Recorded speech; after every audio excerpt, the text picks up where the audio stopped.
প্রিয় দর্শক, ইসলাম মানে শান্তি, কিন্তু শান্তির ধর্মের বাসিন্দারা আজ পৃথিবীতে সবচেয়ে বেশি অশান্তিতে আছে। যদি এই মুহূর্তে প্রশ্ন করা হয় বর্তমান পৃথিবীতে সবচেয়ে বেশি শোষিত কারা, কারা সবচেয়ে বেশি নির্যাতিত, কোন জাতি সবচেয়ে বেশি বঞ্চিত, অশিক্ষিতই বা কারা, কারা সবচেয়ে বেশি মার খায়, কারা সবচেয়ে বেশি ক্ষুধার্ত হয়ে অনাহারে মারা যায়? প্রিয় দর্শক, উত্তর খুব সহজ। গুজরাটে যারা, কাশ্মীরে তারা, আফগানিস্তানে যারা, প্যালেস্তাইনও তারা, চীনের উইঘুর থেকে মিয়ানমার, সিরিয়া থেকে মিশর, চেচনিয়া, বসনিয়া, ইরাকের কারবালা থেকে আমার সোনার বাংলা, সবখানে আজ মুসলমানেরাই মার খাচ্ছে। চারিদিকে মুসলমানদের এমন অপমান, অধঃপতন দেখে মনে হতেই পারে এটাই বোধহয় পৃথিবীর সবচাইতে বেশি অভিশপ্ত একটি ধর্মীয় জনগোষ্ঠী। মাঝে মধ্যে তো নিজেকে মুসলমান পরিচয় দিতেও লজ্জা লাগে। দর্শক, এতক্ষণের আমার আলোচনা শুনে আমাদের দেশের অর্ধশিক্ষিত, অশিক্ষিত, মূর্খ যেসব ইসলাম বিদ্বেষী কথিত নাস্তিকেরা আছে তারা পুলকিত হতে পারে, কিন্তু মুসলমান ইতিহাসের পুরোটা এখনো শুরুই করেনি। শুরু থেকে জানতে চলুন, একটু মরুভূমি থেকে ঘুরে আসা যাক। সংখ্যা কিংবা অর্থ দিয়ে ইসলামের বিজয় নির্ধারিত হয়নি, বরং ঈমানের শক্তি, সাহস আর বুকের তাজা রক্ত দিয়ে পৃথিবীতে যুগে যুগে ইসলাম প্রতিষ্ঠিত হয়েছিল, যা প্রমাণ করে গেছেন আরবের এক মহামানব, মহাদার্শনিক, মহাকাব্যিক হযরত মুহাম্মদ সাল্লাল্লাহু আলাইহি ওয়াসাল্লাম।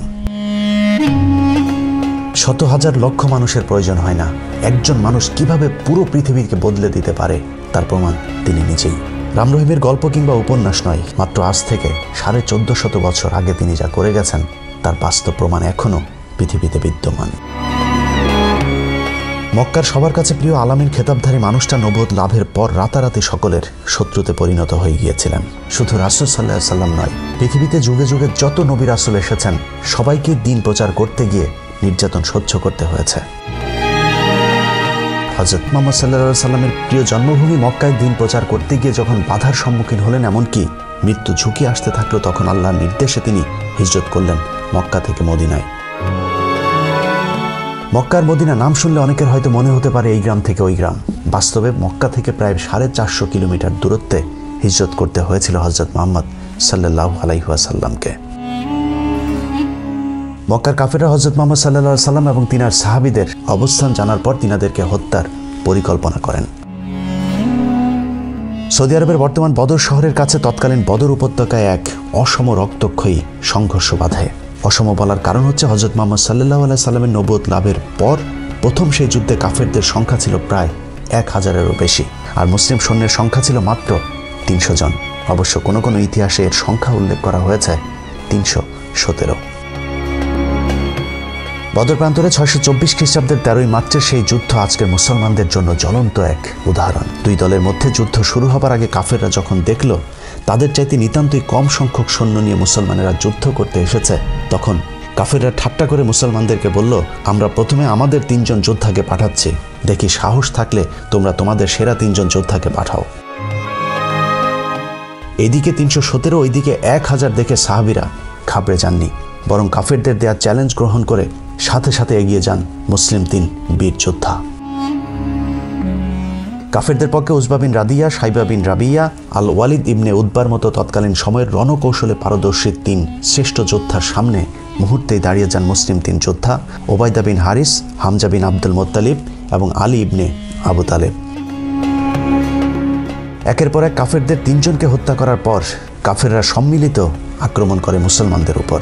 মাত্র 317 জনের ঈমানি শক্তির কাছে সেই যুদ্ধে কাফেররা পরাজিত হয়েছিল। বদর যুদ্ধে রাসূল সাল্লাল্লাহু আলাইহি ওয়াসাল্লামের আপন চাচা আবু জাহেল ও উমাইয়া বিন খালেফের মতো শীর্ষ নেতা সহ কাফেরদের প্রায় 70 জন মারা গিয়েছিলেন। পক্ষান্তরে 14 জন মুসলিম সৈন্যও সেই যুদ্ধে শহীদ হয়েছিলেন।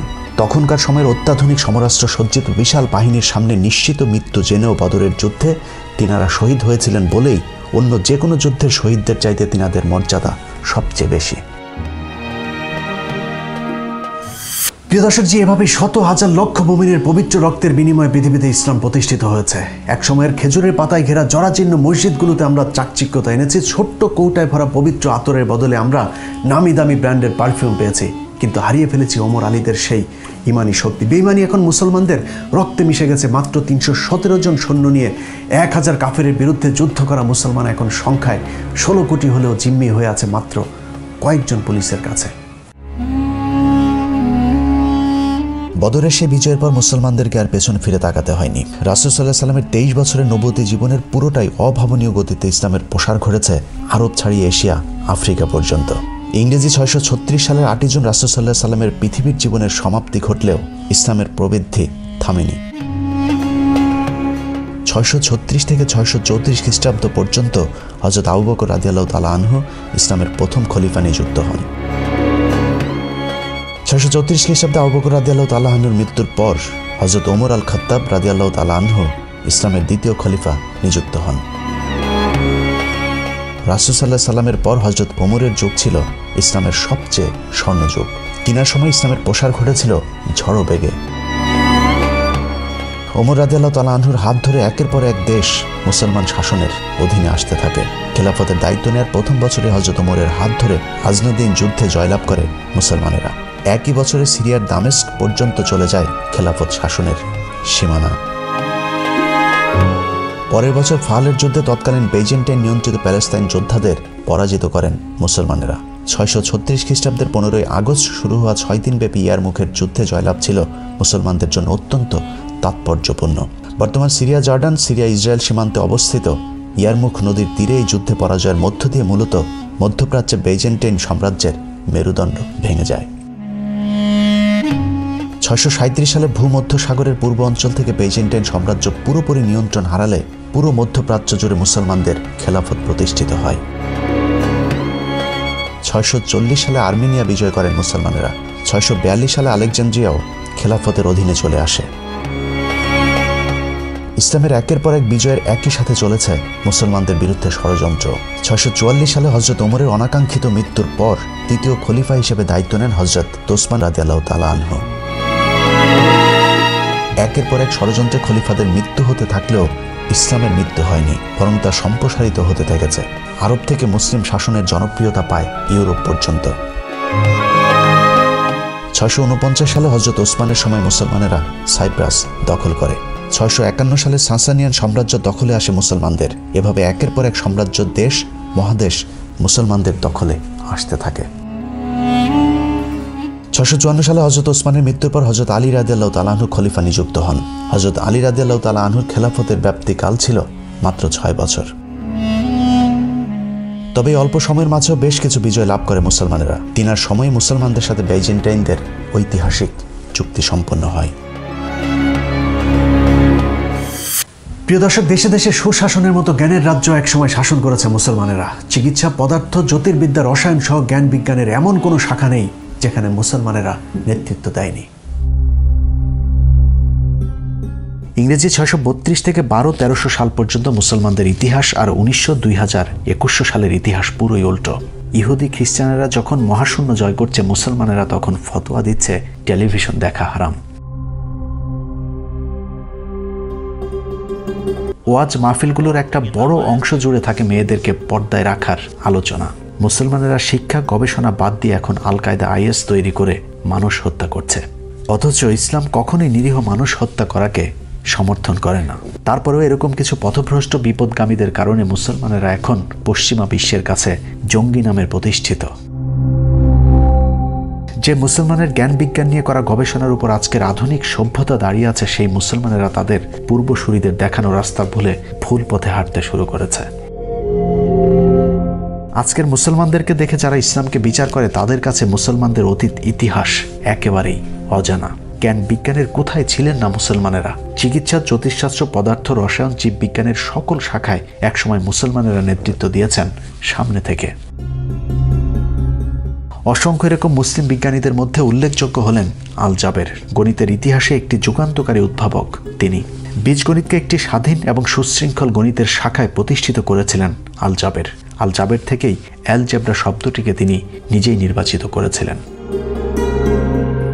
এরকম অসংখ্য মুসলিম বিজ্ঞানী মনীষীর মধ্যে উল্লেখযোগ্য কয়েকজনের কথা একটু জেনে আসা যাক। জাবির ইবনে হায়ান, জাইবার নামেও তিনি পরিচিত। এই বিজ্ঞানীকে আরব রসায়নের জনক বলা হয়। অ্যালকেমি এবং ধাতব বিদ্যায় তিনার ভূমিকা ছিল অত্যন্ত গুরুত্বপূর্ণ। মোহাম্মদ ইবনে মুসা আল খোয়ারিজমি, পশ্চিমাদের কাছে যিনি অ্যালগরিথমি বা অ্যালগরিজিন নামে পরিচিত। তিনি প্রথম হিন্দি এবং আরবি ভাষার সংখ্যা এবং ইউরোপের গণিতে বীজগণিতের ধারণা প্রবর্তন করেছিলেন। তিনার আগে ইউরোপের গণিতে বীজগণিতের ধারণাই ছিল না।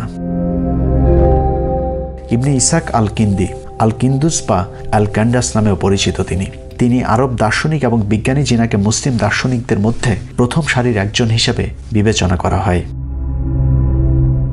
থাবিত ইবনে কুররা, পশ্চিমাদের কাছে যিনি থিবিট নামে পরিচিত, তিনি আরব গণিতবিদ, চিকিৎসক এবং জ্যোতির্বিদ, যিনি টলেমিক সিস্টেমের প্রথম সংস্কারক এবং স্ট্যাটিক্সের প্রতিষ্ঠাতাও ছিলেন এই মুসলিম বিজ্ঞানী। আল ব্যাটেনি, আল ব্যাটেনিয়াস নামেও তিনি পরিচিত। আল ব্যাটেনি আরব গণিতবিদ, বিজ্ঞানী এবং জ্যোতির্বিদ, যিনি বছর ও বিভিন্ন ঋতুর নির্ধারণী বিদ্যমান মানগুলোকে প্রতিষ্ঠা করেছিলেন। আবু বকর আল রাজি, রাহেজ নামেও তিনি বহুল পরিচিত। পার্সিয়ান এই অ্যালকেমিস্ট এবং দার্শনিক ইতিহাসের অন্যতম সেরা চিকিৎসকদের মধ্যেও একজন ছিলেন। আবু নাসর আল ফারাবি, আল ফারাবিয়াস নামেও তিনি পরিচিত। মধ্যযুগের অন্যতম প্রধান চিন্তাবিদ, দার্শনিক এবং বিজ্ঞানীদের মধ্যে আল ফারাবি একজন। ইবনে আল হাইথাম, আল হাজান নামেও তিনি পরিচিত। আরবের এই জ্যোতির্বিদ এবং গণিতবিদ অপটিক্সের নীতি এবং বৈজ্ঞানিক পরীক্ষাগুলোর ব্যবহারে গুরুত্বপূর্ণ অবদান রেখেছিলেন। ইবনে সিনা, অ্যাভিসিনা নামেও তিনি পরিচিত। মুসলিম চিকিৎসকদের মধ্যে অন্যতম একজন বিজ্ঞানী। পার্সিয়ানি দার্শনিক এবং বিজ্ঞানী চিকিৎসা শাস্ত্রের জন্য বিশেষভাবে বিখ্যাত। বিশেষ করে আজকের আধুনিক চিকিৎসা শাস্ত্রে ইবনে সিনার অবদান অপরিসীম। ওমর খাইয়াম, পার্সিয়ান গণিতবিদ, জ্যোতির্বিদ এবং কবি। বৈজ্ঞানিক কৃতিত্ব এবং রুবায়াতের জন্য তিনি বিখ্যাত হয়ে আছেন। ইবনে জোহর বা অ্যাভেনজোয়ান নামেও পরিচিত তিনি। আরবের চিকিৎসক এবং সার্জন। তার প্রভাবশালী বই আল তাইসির ফিল মুদাওয়াত ওয়াল তাদবির থেরাপিউটিক্স এবং ডায়েট সম্পর্কিত প্রথম লেখা বই। ইবনে রোশদ বা অ্যাভারোয়েস নামেও পরিচিত। আরবের এই দার্শনিক এবং পণ্ডিত যিনি অ্যারিস্টটলের বেশিরভাগ রচনা এবং প্লাটোর প্রজাতন্ত্রের একাধিক সংক্ষিপ্ত সার এবং ভাষ্য তৈরি করেছিলেন। ইবনে বাতুতা বা শামস আদ-দ্বীন নামে পরিচিত মুসলিম এই বিজ্ঞানী। ইতিহাসের অন্যতম বিখ্যাত ভ্রমণ সম্পর্কিত বই রিহলাহ লিখেছিলেন ইবনে বাতুতা। ইবনে খালদুন, আরবের বিখ্যাত ইতিহাসবিদ, ইতিহাসের প্রথম দিককার নন লিগ্রেজিয়াস দর্শনগুলোর মধ্যে একটি বিকাশ করেছিলেন। আধুনিক ইতিহাস, সমাজবিজ্ঞান এবং অর্থনীতির অন্যতম অগ্রণী আবিষ্কারক হিসাবে তিনি বিবেচিত। ইবনে আল বাইতার, মধ্যযুগী ইসলামিক চিকিৎসকরা যে পদ্ধতিগুলি আবিষ্কার করেছিলেন তিনি তাদেরই মধ্যে অন্যতম একজন। এরকম অসংখ্য মুসলমান বিজ্ঞানীদের গবেষণার উপর আজকের আধুনিক সভ্যতা দাঁড়িয়ে আছে, কিন্তু শুধুমাত্র মুসলমান হবার কারণেই তাদের নাম নিশানা পর্যন্ত মুছে ফেলার চেষ্টা করা হচ্ছে। ঠিক যেভাবে আদম থেকে অ্যাডাম, ইব্রাহিম থেকে আব্রাহাম হয়েছে। লম্বা একটা সময় ধরে মুসলমানেরা জ্ঞান বিজ্ঞান থেকে দূরে থাকার কারণে আমরা তাদের নাম পর্যন্ত ভুলে যেতে বসেছে। মাঝে মধ্যে ইসলাম বিদ্বেষী নাস্তিকদের কাছে শুনতে হয় মুসলমানেরা অশিক্ষিত বর্বর একটি জাতি। বর্তমান পৃথিবীর মুসলমানদের সবচেয়ে বড় শত্রু পাশের দেশ ভারত, যাদের অর্ধেক মানুষের স্যানিটাইজেশন সুবিধা নেই, অথচ শুধুমাত্র পারমাণবিক ক্ষমতার কারণে বিশ্বের দ্বিতীয় পরাশক্তি চীনের সাথে লড়াই করার সাহস দেখাচ্ছে এই ভারত। হাস্যকর বিষয় হলো যে পারমাণবিক শক্তির দাপটে ভারত, চীন এবং পাকিস্তানের সাথে যুদ্ধ করার সাহস দেখায় সেই পারমাণবিক শক্তি অর্জনের একচ্ছত্র কৃতিত্ব একজন মুসলমানের, যার নাম এপিজে আবুল কালাম আজাদ। প্রিয় দর্শক, আজ আর সেদিন নেই। মুসলমানেরা আজ পৃথিবীর সবচাইতে পিছিয়ে পড়া জাতি। ইসলামী আদর্শ আর জ্ঞান বিজ্ঞানের বাইরে গিয়ে মুসলমান নেতারা আজ নারী, গাড়ি, বাড়ি নিয়ে পাড়ি দিয়েছে অজানা এক গন্তব্যের দিকে। একসময়ের জ্ঞান বিজ্ঞানে নেতৃত্ব দেওয়া মুসলমানেরা এখনও তরবারি দিয়ে পৃথিবী জয়ের ইতিহাস নিয়েই আত্মতুষ্টিতে ভুগছেন। কিন্তু এতদিনে পৃথিবী যে কোথায় চলে গিয়েছে তার কি কোনো খবর আছে? তরবারি দিয়ে জেহাদ করার দিন শেষ, এখন পৃথিবী চলে বুদ্ধির জোরে। প্রযুক্তির জোরে ছোট্ট একটি ইহুদি রাষ্ট্র পুরো আরবের মুসলমানদেরকে শাসন করে চলেছে। অন্যদিকে তেল আর স্বর্ণ বিক্রি করে খাওয়া আরবরা এখন পৃথিবীর সবচেয়ে অলস আর মূর্খ জাতি। উপমহাদেশের মুসলমানদের অবস্থাও একই রকম। ব্রিটিশরা ভারত উপমহাদেশে আসার পর হিন্দুরা যখন ইংরেজি শিখে অফিস আদালতগুলোতে চাকরি শুরু করলো, তখন মুসলমানদের ধর্মীয় নেতারা ফতোয়া দেওয়া শুরু করলো ইংরেজি শিখলে নাকি মুসলমানেরা সব কাফের হয়ে যাবে। সেখান থেকে আমাদের অধঃপতন শুরু। মোল্লারা শেষ পর্যন্ত মাদ্রাসার শিক্ষা ব্যবস্থা পেয়েছে, কিন্তু সেই সব শিক্ষা ব্যবস্থা আধুনিক শিক্ষা থেকে অনেক দূর পিছিয়ে। ঘরের মধ্যে টিভি ঢুকাইছেন, টিভি দেখা হালাল না হারাম? মাত্র কিছুদিন আগে টেলিভিশন দেখা ফতোয়া দেয়া মোল্লারা এখন টেলিভিশনের নিয়মিত অতিথি। ইজতেমার মাঠে ক্যামেরা ঢুকতে না দেয়া তবলিগের লোকেরা এখন সাংবাদিক ডেকে সংবাদ সম্মেলনও ঘটছে। নির্বাচনে অংশ নেয় জামাতকে কাফের ফতোয়া দেয়া পীর সাহেবেরাও এখন হাত পাখা মার্কায় নির্বাচনে প্রতিদ্বন্দ্বিতা করছেন।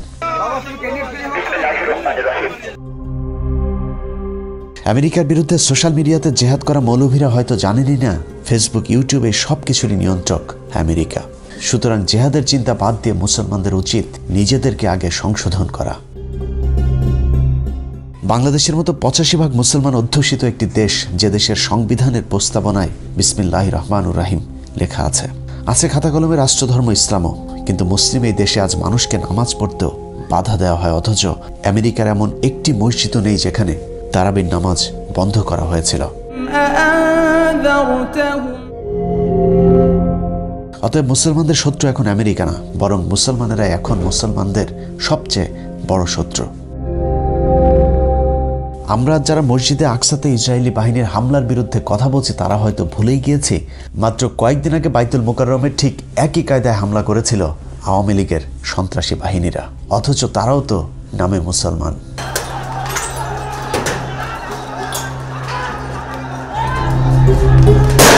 পশ্চিমারা ধর্মের ভালো দিকগুলো তাদের বাস্তব জীবনে কাজে লাগিয়েছে, আর আমাদের দেশে ধর্মের ভালো দিকগুলোকে সরিয়ে মাদ্রাসা মসজিদকে বানানো হয়েছে ব্যবসা প্রতিষ্ঠান। এখনও কাফের হয়ে যাবার ভয়ে কওমি মাদ্রাসাগুলোতে ইংরেজি শেখানো হয় না, পাঠ্যসূচিতে নেই গণিত, বিজ্ঞানের মতো প্রয়োজনীয় বিষয়গুলো, যে কারণে দেশের দ্বিতীয় বৃহত্তম শিক্ষিত এই জনগোষ্ঠীর জন্য মাদ্রাসা বা মসজিদে চাকরির বাইরে আর কোনো সুযোগ থাকছে না। বৈজ্ঞানিক বানানো হয় না, ডাক্তার হয় না, দার্শনিক হয় না, ইসলামী শিক্ষা গভীর জ্ঞানী করে তোলা। চাকরির মতো রাজনৈতিক ক্ষেত্রেও তারা কতটা পিছিয়ে তার নজির হেফাজতের বর্তমান অবস্থা।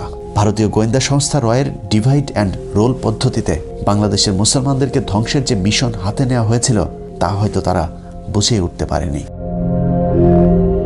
মিথ্যা বানোয়াট অভিযোগ তুলে জামায়াতে ইসলামের নেতাদের যখন হত্যা করা হয়েছিল তখন হেফাজত মনে মনে খুশি হয়েছিল ধর্মীয় মাঠে একক রাজত্ব করবার আশায়, কিন্তু জামায়াতের দিন শেষ, হেফাজতের বাংলাদেশ। এ অবস্থা খুব বেশি দিন টেকেনি। জামায়াত ইসলামীর এখন নামগন্ধ নাই, এটা অসল হইয়া গেছে, এটা চলে না। রয়ের খেলা যে তখনও শেষ হয়নি এটা বুঝতে মাওলানা শফিদের যতদিন লেগেছে ততদিনে অনেক দেরি হয়ে গিয়েছে। একসময় মাওলানা শফির বন্ধু সরকার আর এখন কওমিদের কথা শোনে না, বরং কওমিরাই মধ্যরাতে সরকারের দরজায় গিয়ে প্রাণ ভিক্ষা চাইতে ব্যস্ত। সরকারের মাত্র কয়েকদিনের অত্যাচার আর নির্যাতন থেকে বাঁচার জন্য হেফাজতের অনেক নেতাই এখন পদত্যাগ করতে শুরু করেছে, কিন্তু তাতেও খুব একটা লাভ হচ্ছে না। এর জন্য যতটা না ইসলাম বিদ্বেষী আওয়ামী সরকার দায়ী, তার চেয়েও বেশি দায়ী আলেমদের একাংশ, কারণ তারা শত্রু আর বন্ধু চিনতে ভুল করেছিল। হেফাজতের 5 মের ঘটনার পর আল্লামা শফিকে নিয়ে প্রকাশ্যে মিথ্যাচার করেছিল কথিত প্রধানমন্ত্রী শেখ হাসিনা। এছাড়া তাকে নিয়ে কুরুচিপূর্ণ বক্তব্য দিয়েছিল মাদার অফ মাফিয়া। সেই সময়টাই ছিল বাংলাদেশে ইসলামী দলগুলোর জন্য টার্নিং পয়েন্ট। হেফাজতের কয়েকশো এতিম অসহায় শহীদের বিচার তো দূরের কথা, এখন পর্যন্ত আনুষ্ঠানিকভাবে সেই রাতে শহীদদের পূর্ণ সংখ্যাও প্রকাশ করেনি হেফাজত। উল্টো ফরিদউদ্দিন মাসুদের মধ্যস্থতায় শেখ হাসিনার কাছে মাত্র 15 কোটি টাকায় বিক্রি হয় শফিপুত্র আনাস মাদানী, মুফতি ফাইজুল্লাহ সহ হেফাজতের প্রভাবশালী কয়েকজন নেতা।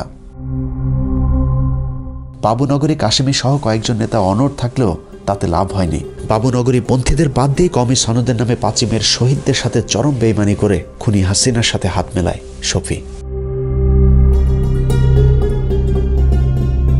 তারপর থেকে কওমিপন্থী আলেমরা সরকারকে নিজেদের লোক ভাবতে শুরু করে, যে কারণে নিয়মিত সরকারের গোয়েন্দা সংস্থাগুলোর সাথে যোগাযোগ রেখে ব্যালেন্স করার চেষ্টা করেছে তারা।